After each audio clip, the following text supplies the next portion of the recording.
Hi guys! Welcome to Drinks of Tower! So guys, don't forget to like, share, subscribe sa aking YouTube channel para lagi kang updated sa aking mga videos. Lalaroin ko nga pala ngayon guys is Tower of Drinks. Dito nga pala muna tayo guys, love sa may blue box. Pasok na nga pala ako dyan guys para naman guys makapag-umpisa na nga tayo ng ating lalaro O diba, dito na agad tayo, super bilis lang talaga. Sorry guys kung nabubulol-bulol ako kasi talaga wala ko talaga akong masabi. Guys, panoorin nyo pala guys, may vlog pala ako guys sa aking Facebook account. Sana guys mag-follow kayo dun sa akin. Follow nyo ako dun guys kasi guys nagbablog ako dun and then nagpo-post rin naman ako guys ng mga ganito ko pero minsan nga lang kasi nasanay ako sa vlog. So guys, ito na nga pala tayo guys sa mga bola-bola na ito. Di ko alam dito guys tawag pero tinatawag ko na lang siya yung bola kasi parang bola naman diba? Ito pala guys, natatakot ako dyan guys kasi nga baka mahulog ako diba napakataas na natin.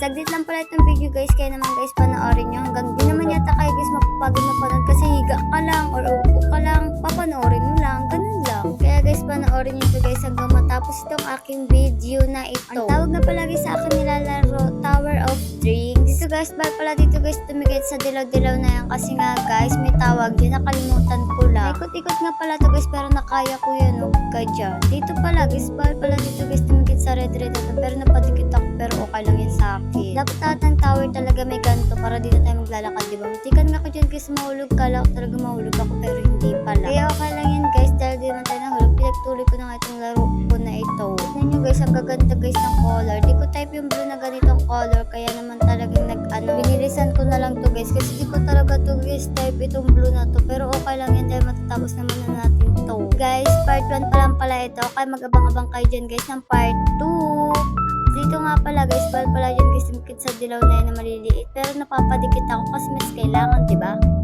So guys, natapos natin finally. Kaya don't forget to like, share, subscribe.